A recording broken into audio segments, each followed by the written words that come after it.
Hey, we're rolling into spring and No Prize Podcast has got your back. I am the Professor Bud Young, and with me is Lucas. What's going on, Lucas? Happy spring.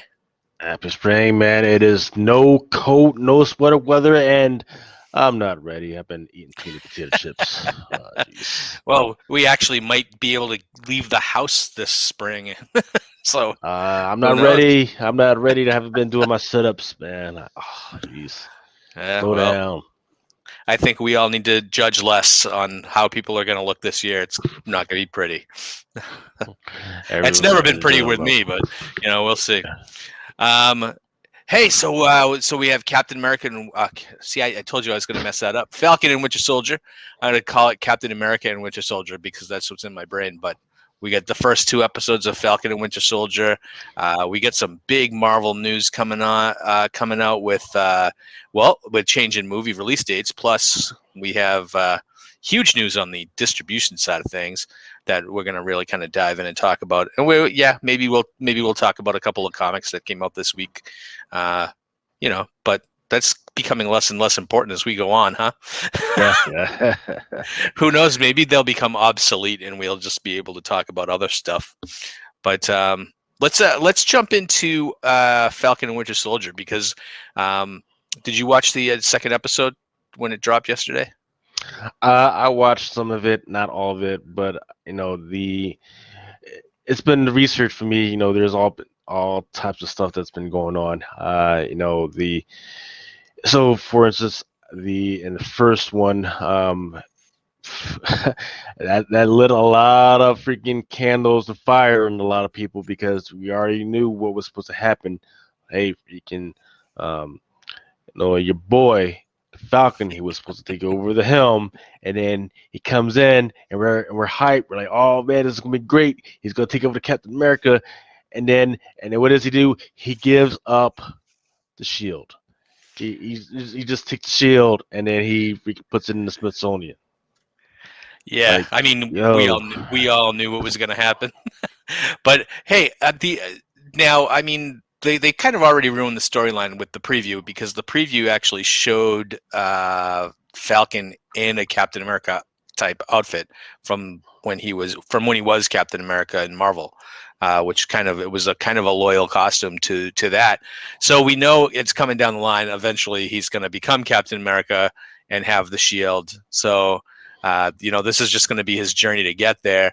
But I was amazed, and I'm going to jump into episode two, at how much of Mark Grunwald's influence was all over this episode, particularly, but going forward, how much of the storylines from the '80s that they're going to be using.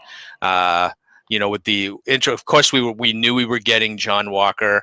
I thought it was great seeing Lamar Hoskins as Battlestar yesterday. yeah, I didn't know they were going to go there, but the one place I didn't think they were going to go, and tell me if you were surprised by this too, was the introduction of Isaiah Bradley, which was the from the Captain America limited series, and I believe that was in 2003. Was Captain America Red, White, and Black, where they introduced that there was a black Captain America back in the 50s, and that the government was experimenting on black soldiers, trying to recreate the super soldier serum with right, not too successful results.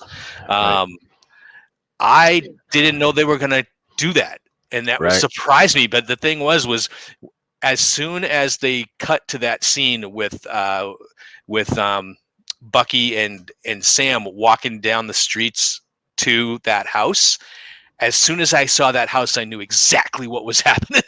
I was like, I even yelled it out. I said, "Oh my God, they're introducing Isaiah," and I didn't know.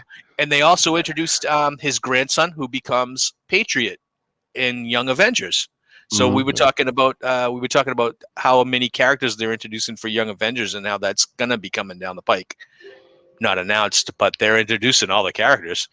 Yeah, that is. I mean, that you're hitting it on the head, man. It is so weird, man. I guess on the one hand, it's like, hey, you're showing, hey, yeah, we had a freaking backup plan because something did happen to freaking Captain America and all this other stuff. But the characters that they're choosing to show that is kind of weird, man. It's kind of digging into the weird past, the not so uh, American past, the Yeah. the opposite day freaking pass, right? You know, because we already knew that pretty much that U.S. agent at some point was going to freaking made it. Yeah, I was like, okay, gotcha. But the fact that they decided to go along that element of, hey, there's this weird freaking African American Captain America. There was this guy and this guy and this guy. So it's kind of weird they're freaking showing that. And I gotta wonder, was there somebody out there that after Captain America passed that freaking shield to Falcon, and then you got the internet trolls like, oh, how dare he? Falcon was never. There was never a black Captain America. This is just the diverse. And then they say, oh, really? Yeah. Watch this. I guarantee you that's probably what happened. And something lit the fire on the freaking writer where they decided to show some of the stuff.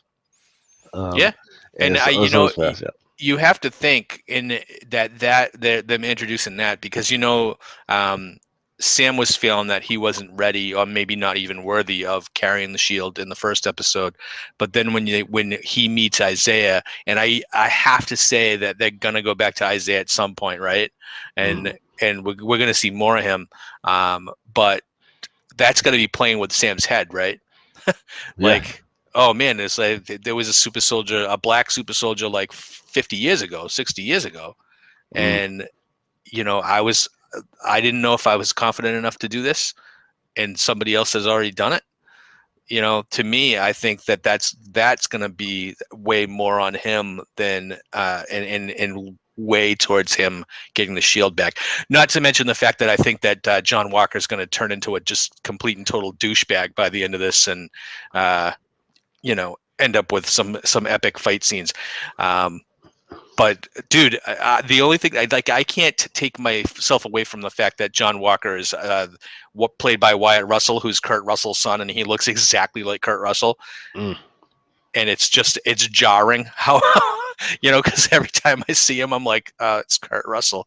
So that's the only casting problem I think I have. But um, what did you think about? So I think the action scenes. It seems like they're going to do one big action set piece per episode. At least Right. we got a big one first episode and a big one second episode. Do you think that's enough?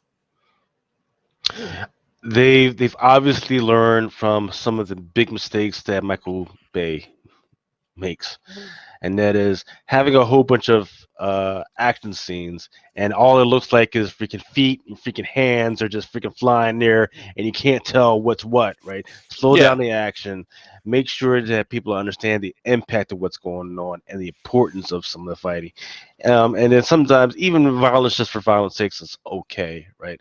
But at the end of the day, I don't need to be freaking teared up and freaking not understanding what the point was. So that's as mad as some of the stuff that Marvel's put out. At least they freaking get that right. And hopefully they continue that with Black Widow. I think we'll talk about that later. But yeah, uh, man, there's nothing that I can say bad right now against the action, right? Even the chase scenes, and yeah, God knows I hate chase scenes.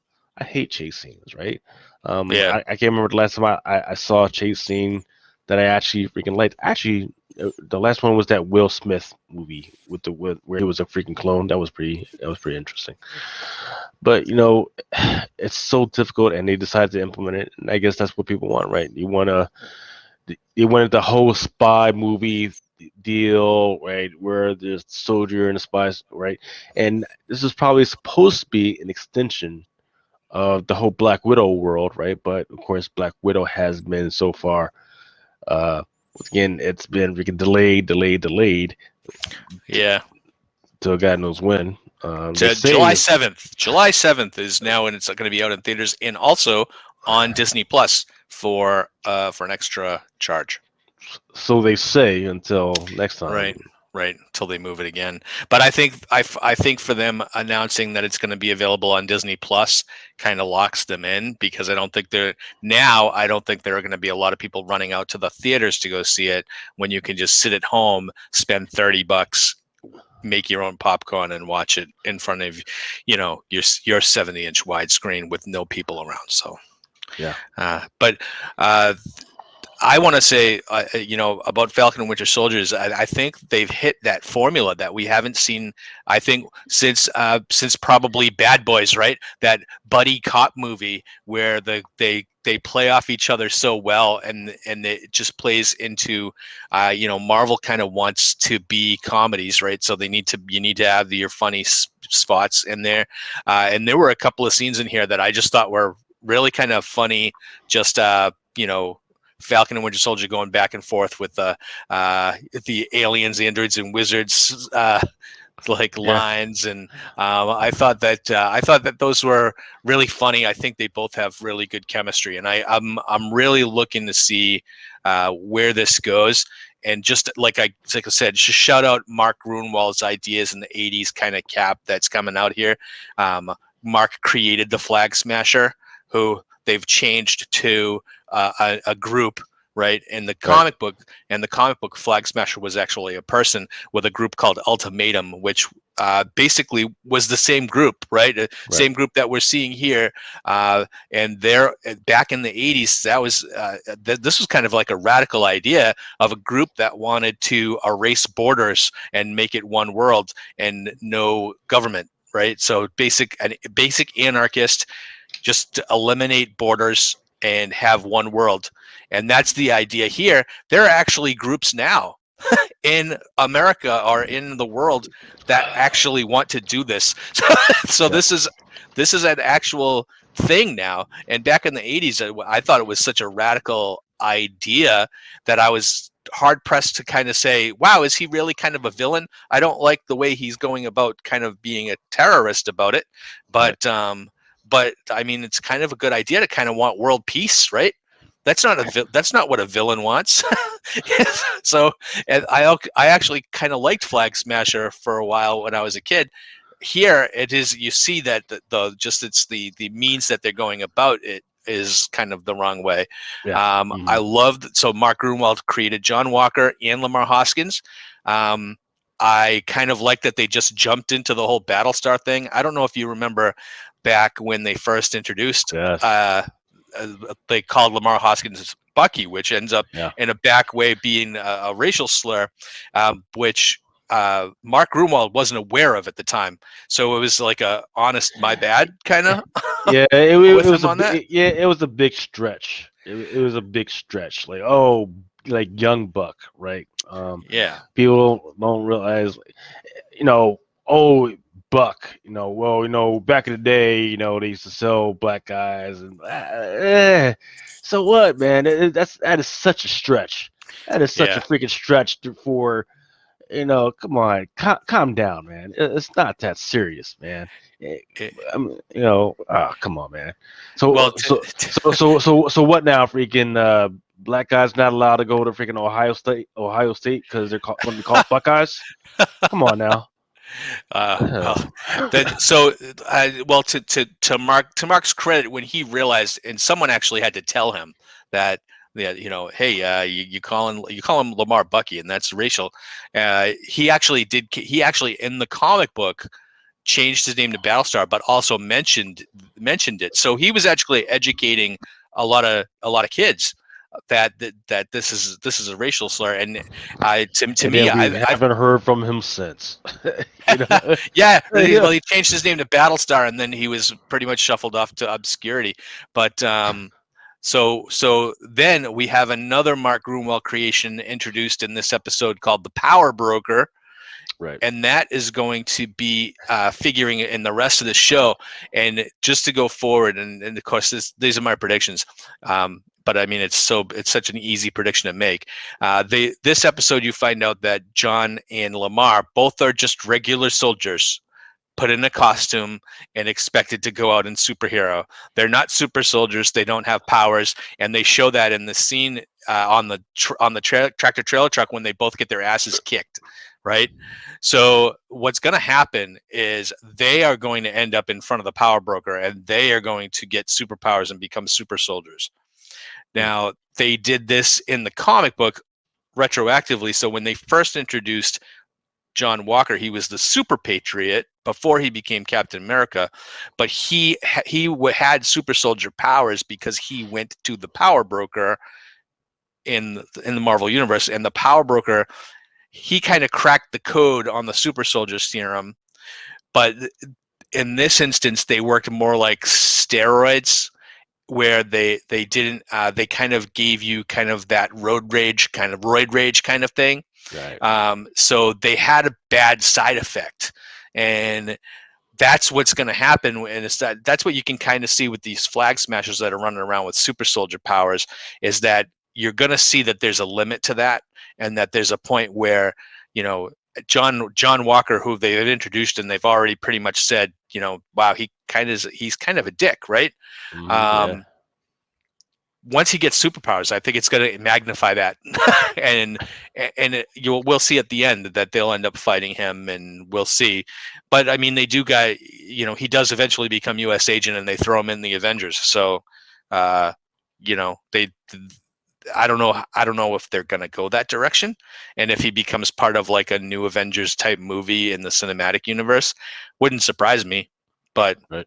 uh, I thought that these first two episodes, I think, where we saw WandaVision start off super slow, I feel Right. like here where we've kind of ramped up, and they did have to spend a minute in the first episode to kind of say, okay, these where these characters are now, but now you're driving plot. They introduced Baron Zemo at the end of this episode. And we know that we're going to get him. We're going to get him more, and he's going to have the purple hood finally, and Nice. they're bringing back Sharon Carter. This to me, combined with the fact that each episode is just about an hour long now, right? It's like 47, 48 minutes.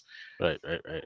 Yeah. It's going to And be great. right, and they get to go a little bit faster, right? Because it's Yeah, not like the magic stuff where they need to go a little bit slower and explain how the magic works, right? All they yeah, need to do is, hey, these are our good guys, these are our bad guys. These guys are getting ready to fight these guys. The only problem is that the guys that are supposed to be the good guys are actually freaking very annoying, or they've got this guy doesn't like this guy. So hey, fucking like that buddy cop movie, or hey, yeah. freaking so those are the little elementals that allows them to go a little bit faster and be a little bit more entertaining. So you know, let's see where it goes, man. One last thing that I kind of feel like I need to bring up, because I saw this a lot on social media, and even my daughter. I watched the second episode with my daughter yesterday, and she's been she's part of the LGBTQ community, and she watched this episode, and she said that by the end of this series, Falcon and Winter Soldier are going to be in a relationship. and What? and it's kind of funny that they and this is the millennials, the younger generation, really kind of championing this, right? And they've been trying to push this for years, even through the movies. And I kind of feel like it's funny, because I kind of feel like a couple of scenes that they threw in here, or a couple of moments that they threw in there, was just to kind of get people like my daughter to kind of feel that way. And I thought it was funny, because I didn't see it at all. And then when she brought it up, I was like, wait a second, don't read into that stuff. So Yeah. See, once again, this is where if they did do that, it would be trash. Absolutely freaking trash. yeah, And I say that once again because look at the way that the rest of the world does their stuff, and it's starting to conquer it, right? And yeah, anime and manga and Korean soap operas, it takes yeah, 2 to 3 years for them to develop something before they even hold hands, mm, right? As opposed to American stuff where they're banging around at each other by hour two, of the first episode, right? So, yeah, so once again, this is not just, and some elements of American cinema understand that. In fact, I think was it China? China was freaking sending some hate mail towards Disney's way because of certain things that they didn't like that they were doing. mm, So hey, you guys don't know how to market toward China because you're doing this, and the other thing, and I think they blacked out.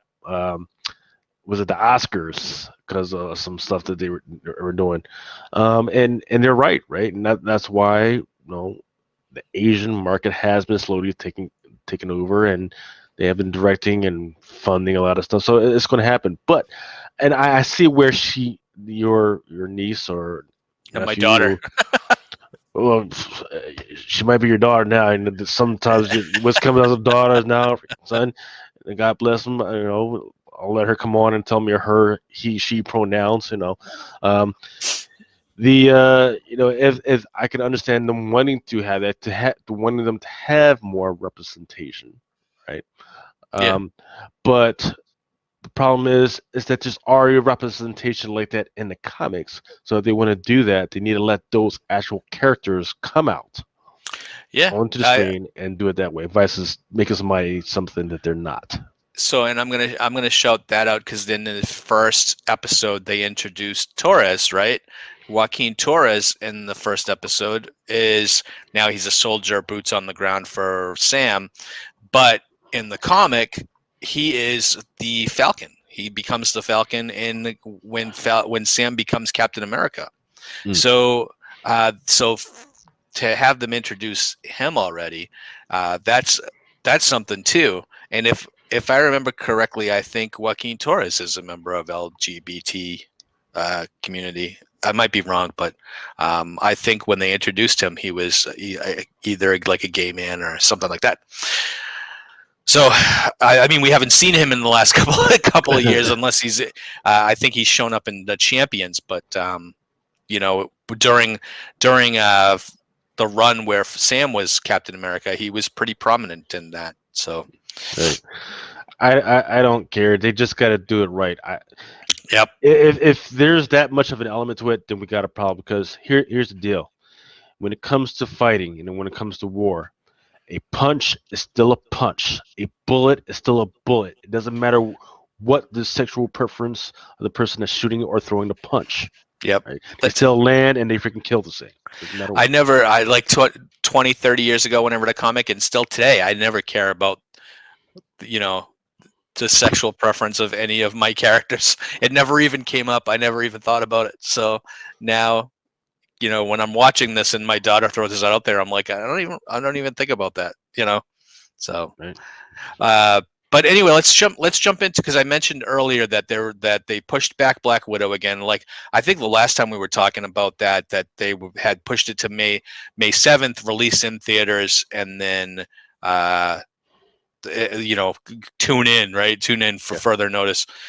So now we have news that they are pushing us back again to July 7th, and that means we don't get a Marvel movie now till July, but it's going to be released in theaters and as well on the Disney Plus app for an extra premium charge.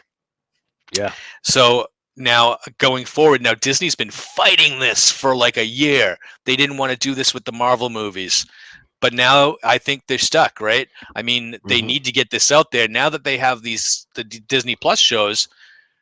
They're now they're in everybody's mind again. Well, we kind of took a year off. That's great, but now we need to start coming out with some movies. They're still filming, so they have like 3 movies in the can already.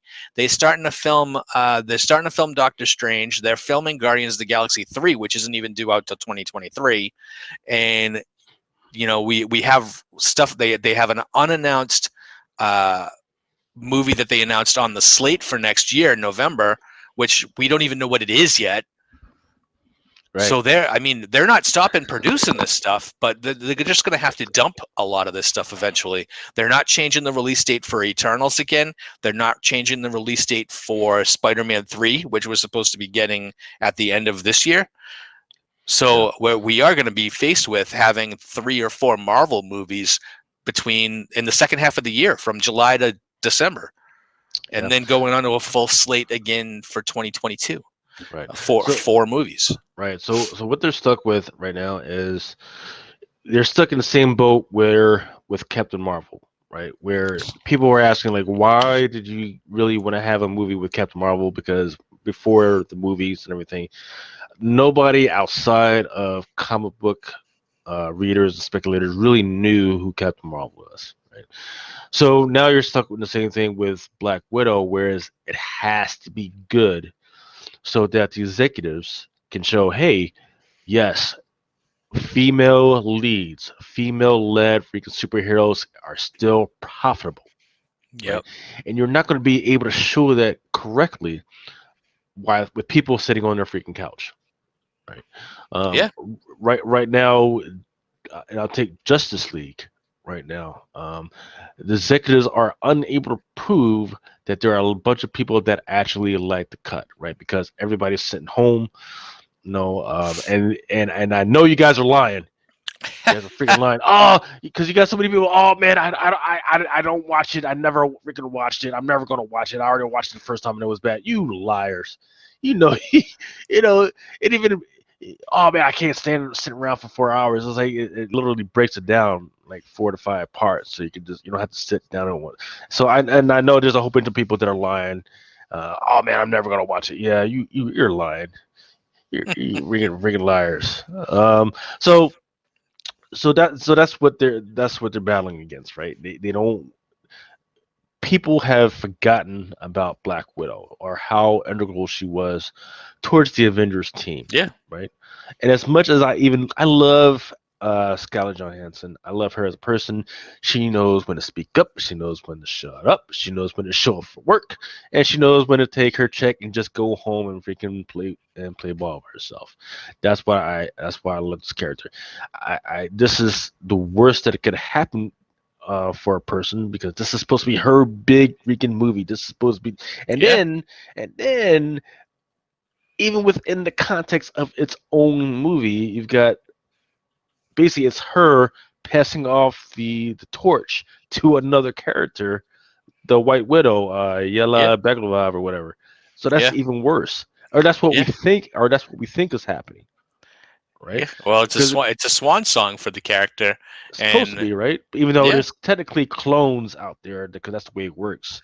Is that and yeah, she's a clone in the comic book, so I mean they could go that route, but I mean with like with Robert Downey Jr. leaving, Chris Evans leaving, it does very much seem like this is kind of a passing of the torch to the next phase of characters. With only like I think Chris Hemsworth's the only one that said I'm going to play Thor for till I die. So right, and he's pretty much set up. The comics has already set him up to be able to do what they want to do. They've got the old Thor that's running around in MC Universe. There's a young Thor, and those hmm three Thors, the current, old, and young Thor, they're running around at the same time. Fighting for everything together. Um, no, so it's. I love the way the comics has set the MCU up and it's unfortunate with the past things that have been happening that's kind of slowed us down because now we don't really get to see the vision of and now they've got a where we could have said yeah, especially because all that momentum that they yeah, had at their Infinity or an end game, right? They had all the momentum. Now you're slowed down, and now you got to try and pick it up out of nowhere, yep. right? You got to pick it out of nowhere. Yeah, you had WandaVision, but it doesn't take much momentum to get me to sit on my freaking couch. I can tell you that. Yeah, and I just want to say, like you had mentioned earlier about the female being female carried movie. How much damage did Wonder Woman 2 do? Because Wonder Woman 1984 was a dumpster fire as far as I'm concerned, and I Right, kind of feel like that might have been detrimental to people picking up Black Widow. I mean, I personally I don't think that's the case. I think that Scarlett Johansson has her amount of fans of the Black Widow character, and I think she's a strong enough character that she could carry a movie. I think even better than Gal Gadot did for Wonder Woman. that's true. Um, and we'll see. But we are coming out of a pandemic, and I think DC, I think Disney did the right thing by putting this on the app. Um, I know it's not their business model, and I know that that's the last thing they absolutely want to do. But they're kind of put in a corner here now that where they kind of have to do it. Right, But I don't think, and where I think people are saying that this is probably going to be the deal going forward for like the Eternals or the Shang-Chi or Spider-Man coming out. I think this is probably the only movie you're going to see on the app. and then by the time Eternals comes in, we're all going to be driven to the theaters. We're all just Yeah, going to be like, yeah, man, go back to the theater, man. yeah. And I It sucks so hard now that you mentioned those other movies. yeah, I once again, as rich as Disney is, man, I kind of feel sorry for them because once again, all the momentum they had, right? yeah, All the ways that they showed me of how the Marvel universe kind of works, especially in the yeah, MCU, right? Because you had me on the cosmic stuff, right? You had me on the yep, freaking tactical stuff. You had me on the small one. Now they've got to pick it up again, right? yep, And WandaVision, we suspected was going to pick us up and freaking give us more of a window into how that works. And once again, and I've talked about this before, I could see what they were going to try and do, where they want to try to teach us, hey, there's this elder god out there, and this elder god is the boss of this and this and that. And then we're reading the articles, and apparently the director says, yeah, that's what we had planned to do, but then we cut it off because we decided, you know what, let's just do the Wanda and the Vision story, and let that be it, right? yeah, Um, and it makes sense at this point because once again, we're supposed to be way out of this pandemic. yeah. If they were going to build all that other stuff up to say, hey, here's this cosmic thing.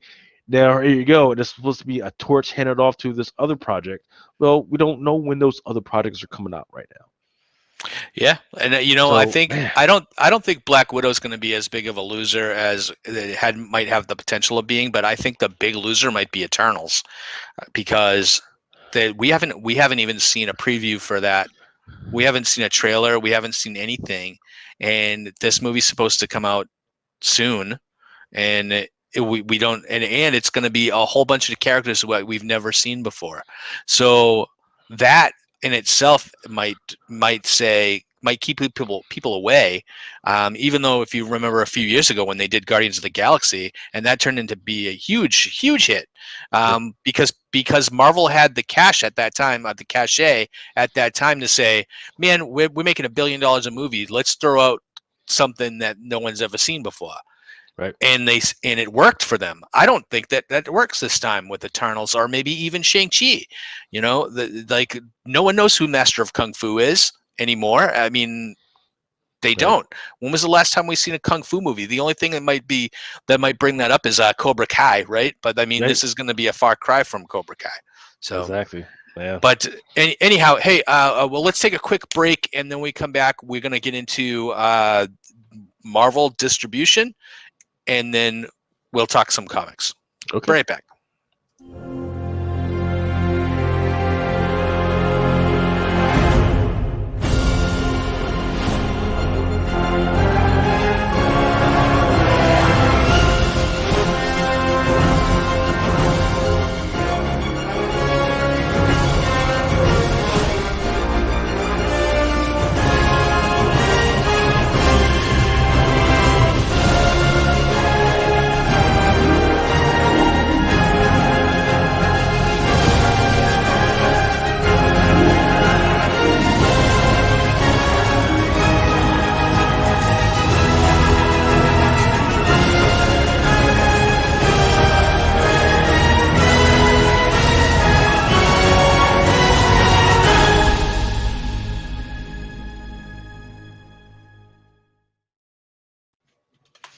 That is my favorite podcast commercial. It kind of whips me up, man, because one of the first figures that he shows in that commercial is the Teenage Mutant Ninja Turtles, and I can't find Ninja Turtles in stores anywhere out where I'm at, man. That is such a hard, Really? yeah, man, freaking, that is a hard. So if you guys see them, man, freaking get them and sell them to me, because Are they we still can't. are they still making Ninja Turtle toys? Yeah, they just, I think it was Nika just had a freaking line that came out maybe actually right in the middle or right in the beginning of the pandemic. First, they were in the UK actually, and I asked some of our guys for help, and they couldn't freaking get any, and then they were supposed to go to Target, and I didn't find out to the last minute. So yeah, it's weird thing going on with Teenage Mutant Ninja Turtles, but maybe So Disney will buy them sometime. Who knows? So tell me something, because I know that I used to collect action figures back in the day. I don't anymore, but um, the fun for me was always the hunt, because that was the comic books too, right? So you Hmm. always got to find you have to go out and find them. It's so easy now to just go online, and that's what I ended up doing with Star Wars figures when they kind of you couldn't find them all in the store. I just went on to one of these websites and just bought a case, and it was Yeah. so easy to just buy a case. And there was some websites that were just going to let you, they buy one of every figure. Okay, you know, I Right. just swipe my credit card, and that to me actually knocked me out of the whole collecting thing, because I Right. was like, okay, so there was no danger anymore of me missing a figure or not being able to find something I really wanted.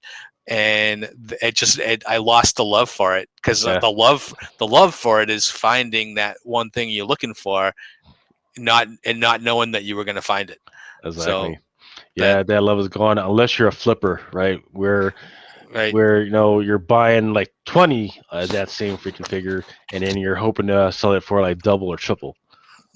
So I was never yeah, that. I always wanted one for my collection, and then that was it. But when I started missing figures because I wasn't going to the store as much, or they were becoming too popular, and I wasn't able to beat the hardcore people there to get the figure I wanted. But yeah. Well, what I will tell people for that are listening is that something to keep an eye out for when it comes to Ninja Turtles, and in fact, I put them on, I'll put them under two things: Ninja Turtles. So for free comic book day, and is that August or something like that? Yeah. Um, there is some Ninja Turtle figures that are only going to be available on Comic Book Day. Need to keep an eye out for that. And then FOC this week, there is some Zombie Hulk Funko Pops that's coming out. And the reason why that's interesting is because if there's a 1 to 6, that means that the retailer has to buy 6 Funko Pops, and then they get this Funko Pop comic book with the Hulk on it, right? So, and then for each Funko Pop that they get or that you get automatically entered into a contest to win this Guardians of the Galaxy Funko Pop. And I think that's even more limited. There's like only going to be maybe like 100 of those. So that's something that people need to wow, keep an eye out for. wow, Yeah. it's a collectible thing, baby. I Yeah. used to I used to love that stuff. Uh, All right, so I mean, thinking about when's Disney and Marvel going to buy Ninja Turtles or something? I mean, it seems like they're kind of going out and buying all these other properties like Aliens and Predator and all that stuff. So, Well, right. Well, this is another tidbit that I'll put everybody out on. This week, um, so Ninja Turtles, the licensed property is owned by Viacom CBS. mhm. Viacom CBS, when it comes to Wall Street and stock world, they were downgraded as far as their credit rating and all that other stuff by 2 analysts. Those 2 analysts said, even though it's $100 now, it actually should probably be around like 58, 63. Well, this morning, as of Friday, the 27th, the stock dropped like a freaking rocket, like like a Really? rock out of the freaking sky. Dropped from like $100 down to like $39.81. So Do we that, know why? yeah, because of those 2 analysts, they said, we don't think Yeah. it's worth that much. So it dropped out, and they were basically going off of what they think about Paramount Plus. Right, Paramount Plus is their streaming service, and they're like, we don't think there's anything worth it. There's only so much SpongeBob and so much Star Trek you can freaking watch. So everything dropped out of the freaking sky. Everybody So thought about that at Disney Plus when it launched. yeah, I mean, but the thing is, Disney in itself has so much stuff that it can show, right? It's already got its big library, and then it eventually bought Fox, and then all this, Fox and Sony, or some of the Sony properties and all that other stuff. So there's so much stuff that they can show and put on. So the thing is, if within the year Viacom cannot turn it around, and it did go back up. It went back up to like $48, went back up to $10. If Well, Viacom it cannot became a turn it buy. around, Yeah. right? If Viacom cannot turn it around, they're going to need to start selling some of those properties. And I guarantee you, one of the first things that Disney will try and buy from them is going to be that Ninja Turtles license. Yeah, I mean, can you imagine seeing Ninja Turtles at Disney World? I can't. Heck yeah, Yeah. heck yeah, I can. It's S- going to be either to be that or SpongeBob, but I think they're going to make more money off of the Ninja Turtle stuff.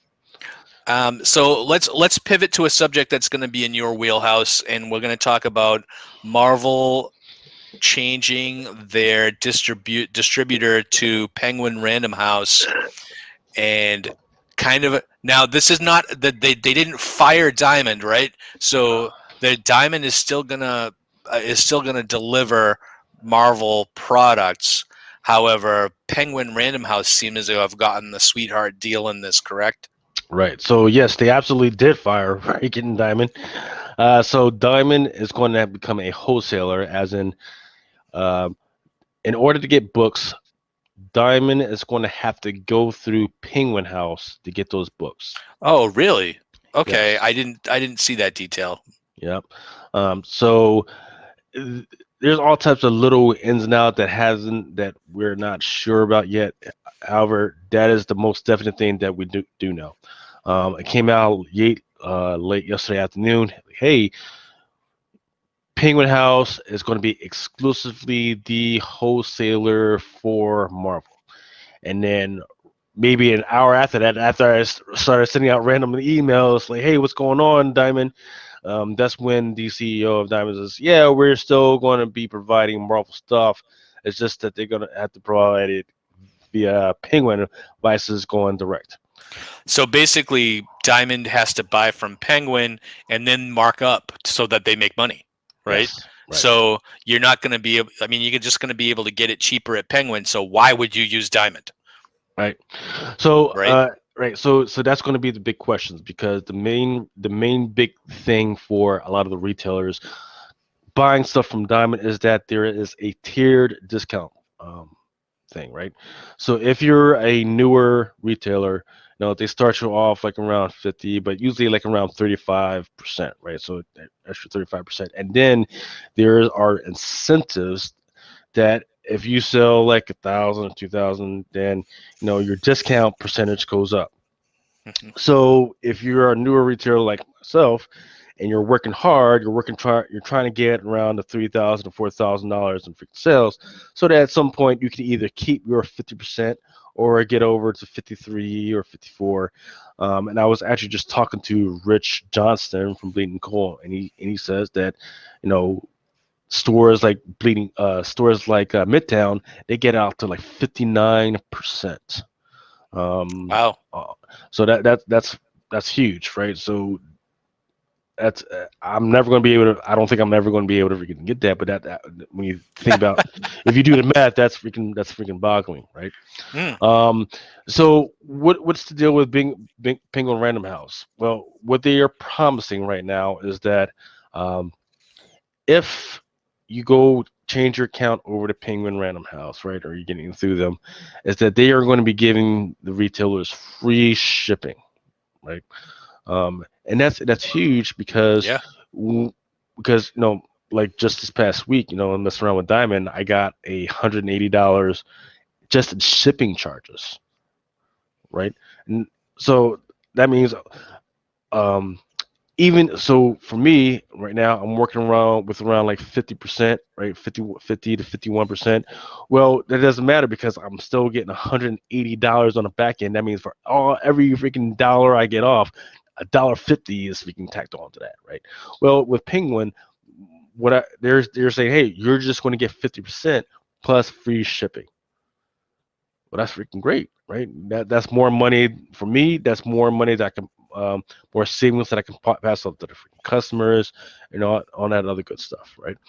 Um, so we'll see, but we don't know is for the smaller retailers, right, like myself, like that are not brick and mortar.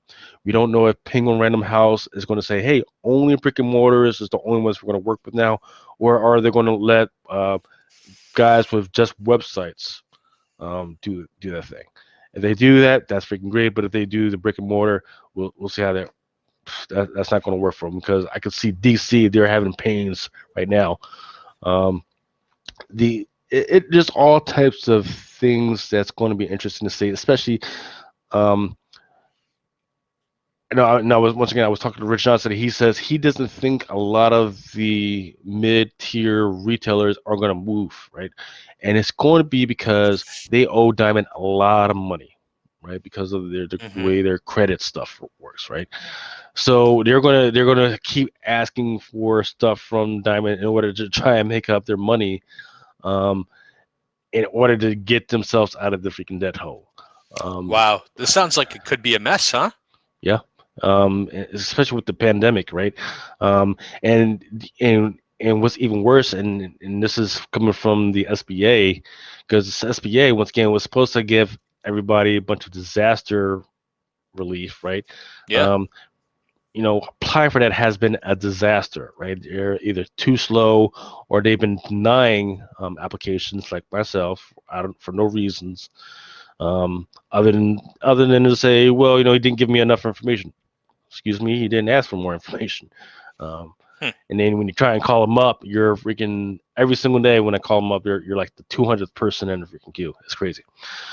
So right now, all I can say is I think for the individual reader, it'll be good, right? Because Ping and Random House has more printing access to more printing houses, right? So you won't have to worry about hey, this book only printed like 1,000 or 2,000 or whatever. No, they've got 275 printing divisions that they can print stuff out, right?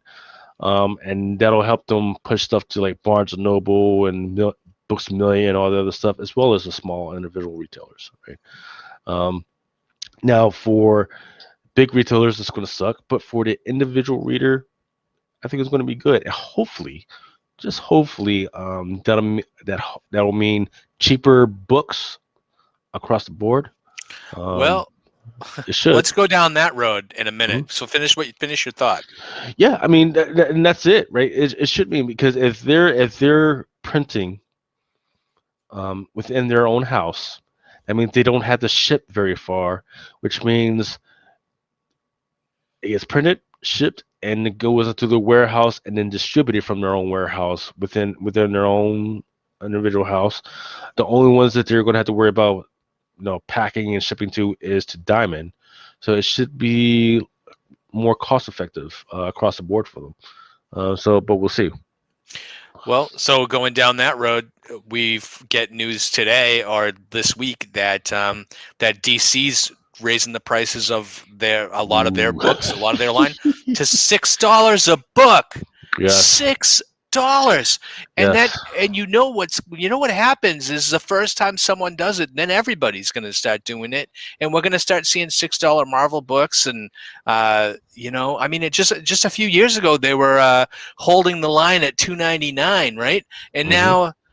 now they're $6. Who now? First of all, who's buying the monthlies at $6 a book? And and this is across now. It's digital too, so now you can be paying $6 for the digital copy too. It's not like that you're going to get a break on that. So what are they doing? And if this is going to be such a good thing for the distributors, right, and for the retailers, if they're going to be getting heavier discounts, where does that translate to savings for the consumer? That is that is the crazy question, right? I don't know.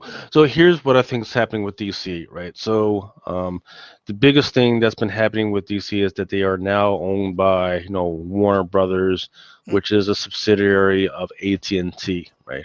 And AT&T, it's an interesting thing always to listen into their investor relations freaking meetings, and they every time they talk about anything close to anything that would involve DC, they go right to the heart of the DC EU stuff, right? They say, "Hey, this is what we want to do with this license, and this license," but they always skim over the stuff when it comes to the actual comics, right?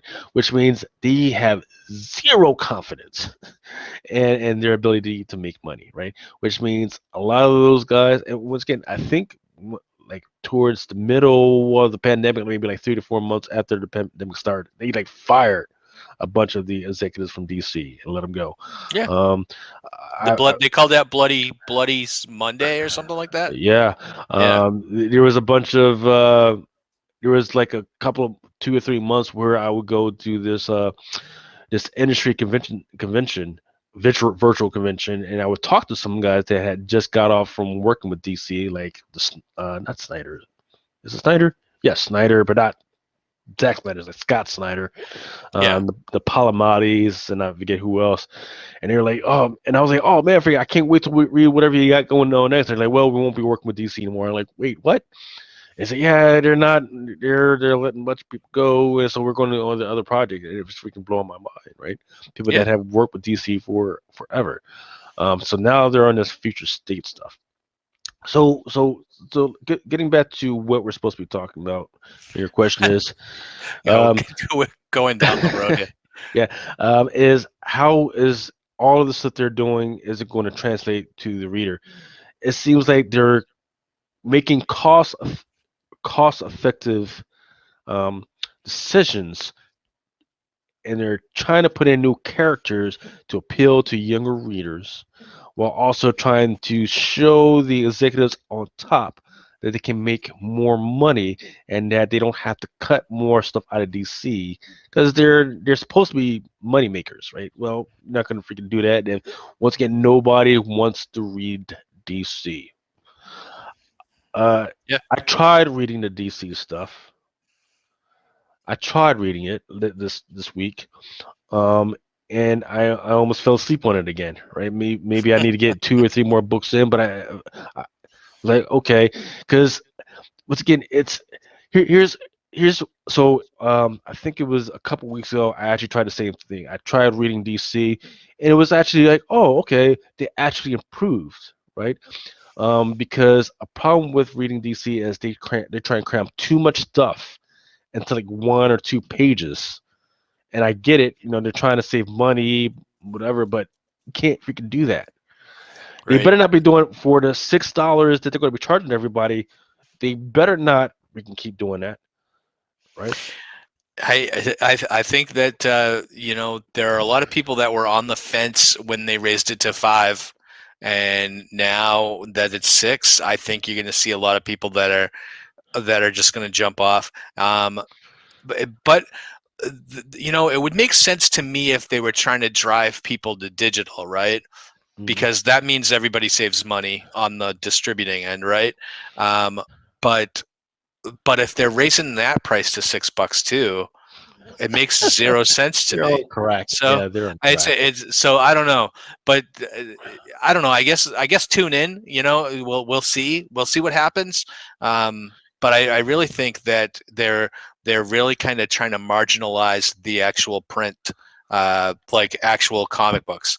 So I think we'll Right, see less of them because I mean $6 a book means they're printing less. So right. The um, only the only way that them getting away with charging $6 for the digital is going to work is that those books that they have online are going to be NFTs, those non-fungible tokens, which means this book is my book, and I can pass this digital book to another person via a digital code.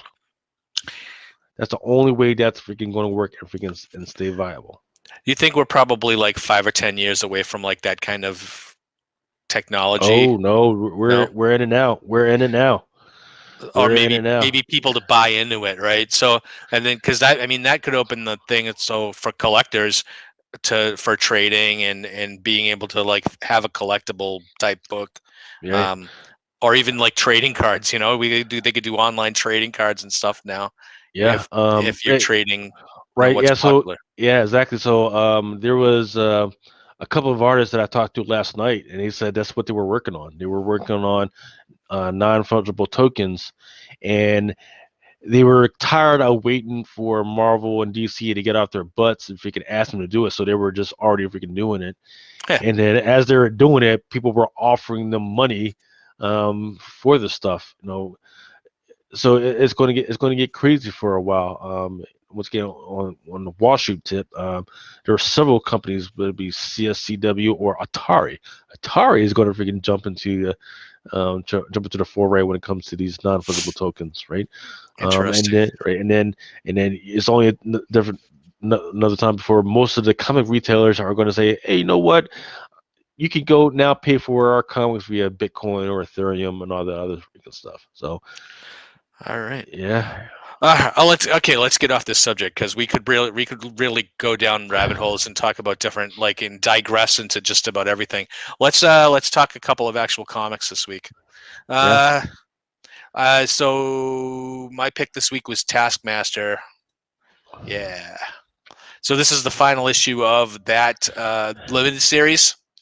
Um, and we have Jed McKay on writing with Alessandro Vitti as the artist, colors by Guru EFX, and VC's Joe Caramagna as letterer.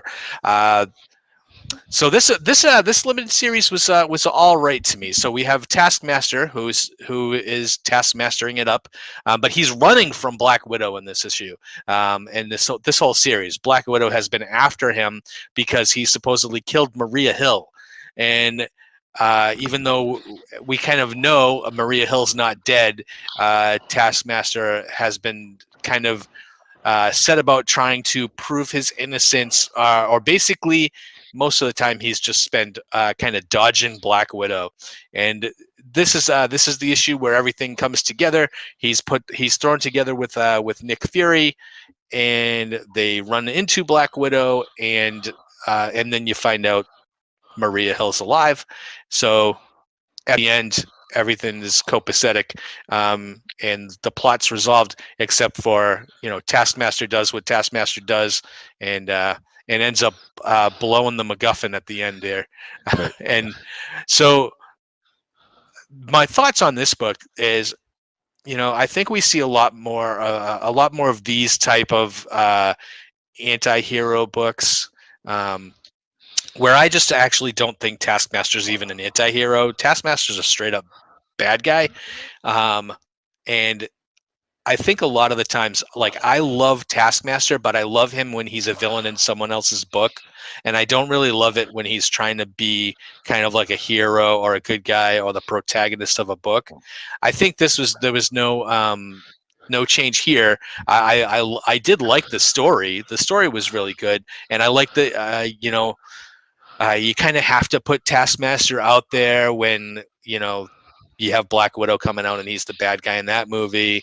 So you have Black Widow here too. You have Nick Fury, who I love, and actually I love the scene where they actually bring back the fact that he's a guy named Marcus Jackson, yeah, and he's actually Nick Fury Jr. Marcus Johnson, excuse me. So, and that's something that they don't really do a lot of play on, right? Because everybody thinks Nick Fury is the Sam Jackson looking guy from the Ultimate Universe, and they don't really throw out the original Nick Fury that much. And here, to have them kind of go back, and they did do a storyline like 10 years ago. I don't know if you remember, where they actually had Marcus Johnson become Nick Fury Jr. And then after that happened, they killed off Nick Fury pretty much, and then this guy has been your Nick Fury pretty much since the MCU started. mm, So I mean, I like that they kind of throw back and remind you of that, but I don't know if that was necessary, because I think everybody really feels like this is the Nick Fury now. So yeah. um, this but I like this story. They actually made Black Widow more of like the, not the bad guy, but kind of like they play her off as the bad guy, right? It's like she does the heel turn in wrestling, Yeah, you know, and they try to make Taskmaster that sympathetic character, which he's not sympathetic. They try, but I just like him. I like his power set. I like his whole gimmick with he's the henchman trainer, right? So for all the other bad guys, he trains all their flunkies, which to me is all you really need this guy to do. I don't know why they try to keep turning him into someone that can carry a book, because I don't think he can. What do you think? So, once again, this is that character. This is that character. Yeah, That character that I have been telling people about for the last 2 years. Because I was like, hold up, I keep seeing this character over and over and over again. I wonder what they plan on doing with it. And they kind of dripped him into some of the Avengers stuff. yeah. The suspicion is that he might play big in the background of the Black Widow movie. Him and is it Madam Mask? They might make some big freaking inroads. Um, and then I've seen him in Deadpool. I've seen him in Shang-Chi. I've seen him in some of the Avengers stuff. The Thunderbolts, King of Black. He's the major character in that. So they're trying to introduce him and make sure that everybody's tracking what's going on with him and how what makes him so special and everything, right? Which look, I freaking like the character. I like the premise behind the character, right? And that Hmm. premise is that whatever you can do, he can do just as good, at least long enough to keep at Yeah, least for the cavalry to ride. he's got the power that he has the coolest name for his power. It's photographic reflexes. Right. Right. But the So only he thing can is, yeah, but the only thing is, for every skill he learns, he forgets a piece of himself or a piece of his history or how he learned it. So, I choose to ignore that bit of his history because that came up in one of his limited series that he had a couple of years ago. I thought that was really stupid. He was always, he looked at something, he could see it, he could do it. If he saw Iron Fist fight, he could fight as good as Iron Fist. He saw Captain America throw his shield, he could throw a shield just like Captain America. He saw Hawkeye with his bow, now he's an expert art marksman. That to me, that was all you needed, right? And then right. of course to have that gimmick of, okay, well, I'm going to train all your henchmen to to hench pretty much, right? you know and I thought that was it was something that I think the Marvel universe needed, right? and and that's all he really needed to do. But plus his costume is just awesome. It's like this pieced together shit, you Yeah. know that with the put the skull mask with a hood on, and it's done. And I just love it. He had pouches before pouches were cool.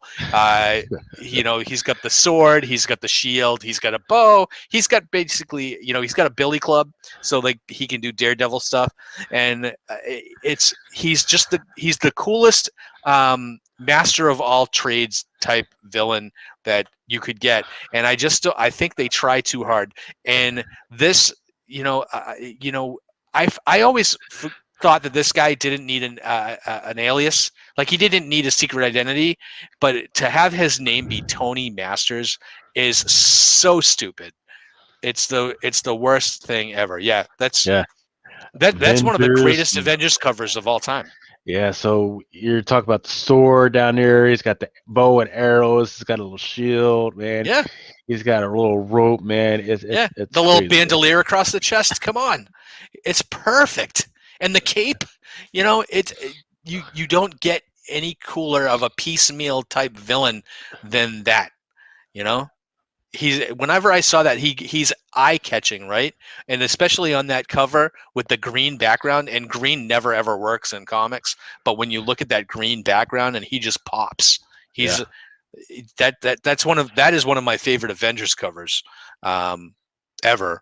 But to have him introduced in that book, and even further down, there's I think in the early 200s he comes back, and there's another classic Avengers cover that he's the villain in, and it's that cover where Hawkeye has the bow drawn with Ant-Man on the arrow. You remember that cover? I would have That's to see it, but yeah. that's I one of mean, my favorite covers too. man, man. Yeah. I mean, I love this. I definitely love this character. The stuff that went down in this particular issue, I don't feel like it warranted his own thing though, right? Because it's silly old Marvel stuff, right? Where there's this existential threat. They send out they send out this one guy to do the freaking mission, and only he can do it because of reasons. Um, the person who would normally do it is dead. Then it turns out at the end that that person isn't really dead. And in the meantime, is once again it's like a Three's Company thing where everybody misunderstood what this person said or what this person did. So and then at the end, by the end of the episode, everything's back to normal, and everybody's copacetic of friends and or freaking enemies again. So it looks like the only thing that really came out of this whole title was the new hero, that South Korean hero, um, reintroducing people to White Fox. I don't know if they're planning on doing anything with White Fox, and that was about it. Yeah. And just showing Black Widow pissed off is normal. So Yeah, yeah. So I mean, the series overall I think worked, but it's a bit of a stretch. I don't want to say it's a flame on because I, like I said, I don't think Taskmaster needs this. He works the best as a villain in someone else's book, and he's a formidable villain. So uh, if you had him in if you had a Black Widow limited series, and let's say they called this book Black Widow, and it was the same story, right, I think that it would have worked better. you know. too. So Well, you know what? Well, I am loving him in the Thunderbolts, right, as a henchman yeah, of the Kingpin. yeah, I'm loving that. He can, even though it's a little out of, even though he kind of screws Kingpin over at the end, but no, I liked him in that capacity. yeah. Um, but yeah, it's way too much. It's not as much of a stretch as it is a way to not stick the landing. It's as if the gymnast freaking ran up with all the grace, freaking went off the freaking podium, did a quadruple freaking flip, and then freaking stuck landing at the end, and then walked off and then tripped over the mat as freaking walked out of the freaking stadium. like, All right. Let's. So there was something else you wanted to mention happening in Guardians of the Galaxy, and then we'll wrap up. So it wasn't this issue. It wasn't this week's issue. It was last month's issue that oh, kind of surprised me when you right. mentioned it. But Right, yeah. So it was in this particular issue in is this week, right? Because Guardians of the Galaxy did come out this week, I believe, right? issue 12 came out. I think that what you were Right, talking about was issue 11, which was right, last month. right. Well, in number 12, he does mention that, hey, I do have a son, which was like, okay, that's crazy nuts. But what I have been tracking is that was always a possibility because in Guardians of the Galaxy number 11, there is a weird little image or dream sequence or whatever, and there's a little baby. And I was like, you know what? I guarantee you that little baby, because Peter Quill's been going for a while, and he's been in that thruple, and he was in there for what 160 years or something. I Yeah, guarantee you, Peter Quill was getting down, and he had some kids, and sure he could have enough, a bunch of grown-up kids by now. yeah. Yeah. So he comes out right with it that he had a kid, and so right now I'm betting money that that kid that was in Guardians of the Galaxy on number 11, that's the kid. So the one to keep an eye out for is the one with the Silver Surfer on the cover, because it's a 1 to 50, but it's actually really kind of cheap. You can get some of those covers for like $30. That is if people want to speculate on a baby, you know. Um, We've seen weirder stuff. Yeah. The thing is that time runs a lot faster in that universe. So at any time, if that kid was able to leave, he would probably be a lot older whenever he gets out and gets into the 616 universe. So that's something to keep an eye out for. But don't let anybody else, once he arrives, don't let anybody tell you that the first appearance is something else. No, it was right there. uh, okay, and one last thing I want to touch on, and we were gonna touch on this anyway. Alien came out this week. It's the first Marvel Alien book, right? Yeah. And uh, what I really want to just kind of shout out is the cover is awesome. It's very eye catching. Just trying to think of the cover. Covers Sal Roca, right? No, this one is actually In Hyuk Lee, right? He's been banging out some Oh, awesome okay. covers in the Marvel for a while now. And what's interesting is they actually used this three times. They used it in the regular cover A, and then there was the premiere edition, which is the exact same thing, but it is like a weirdish gray tint. And then there was a virgin cover, and the virgin cover was like a 1/100. Um, it's this one is a little off-putting because even though it's a great story, I like what Marvel is planning on doing with the Alien joint. Is that nobody really is ready for the Alien stuff right now. Right? Nobody's ready It's for it. that's kind of what I was thinking too, because it was kind of a shock to my system because I've never really followed Alien through the comics. But I think when they put an artist like a Sal Roca on this book, and Sal Roca is notorious for using actual real life uh, people uh, as his art figures, right? So when you're looking at his art, I mean, you really see Lance Henriksen as Bishop in this, right? Hmm. And going forward, I think you'll start maybe seeing some original characters, but actually modeled after actors and actresses, and uh, there are several in this issue that I can't just place. Um, so Right. I'm not even going to try. But he has a really kind of a realistic art style to him, which I really like. And this book is actually a bit gory too, Yeah. which I don't know why I thought it might not be. Um, but to me, it does kind of take me out of it because like I said, I liked Alien in the theaters, but I never really followed the comic. So it's going to have to do something to kind of make me want to read it. The first issue, I think there was a couple of pages that were just like really bloody and gory for bloody and gory's sake. You don't really see the alien too much in this, Right. but I could see going forward where it's going to be maybe not for everybody, right? Right. And for all intents and purposes, I want to bring up two main points. Number one is that the number one, there is going to be a new alien. They brought that forth in this particular issue, so that was the main reason for the 1/100s. Thank God Marvel actually did a whole bunch of variants, and it actually made sense this time. Got a new you got a new alien, you've got a new family that's involved with this thing.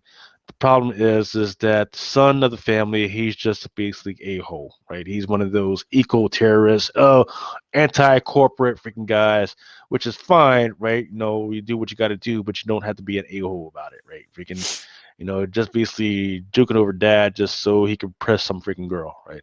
They go out in freaking space because they want to shut down the freaking plant and freaking fight the man, fight the power, and then they freaking end up getting trapped in this laboratory where they're doing weird stuff with freaking aliens.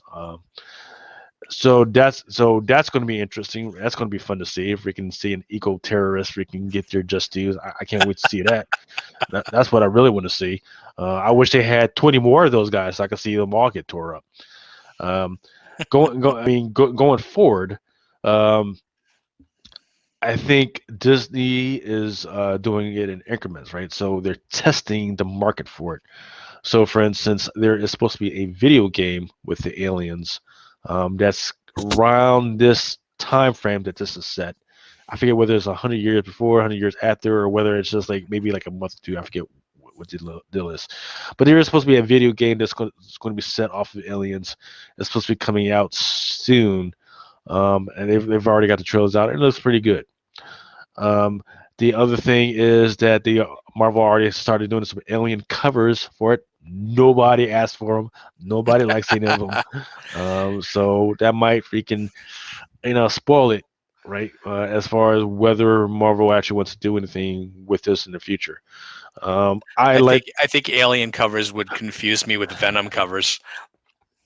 yeah, right. Yeah, it's freaking tough. So Yeah, so the interesting thing was a while back. I think it was about a year. Yeah, about a year ago.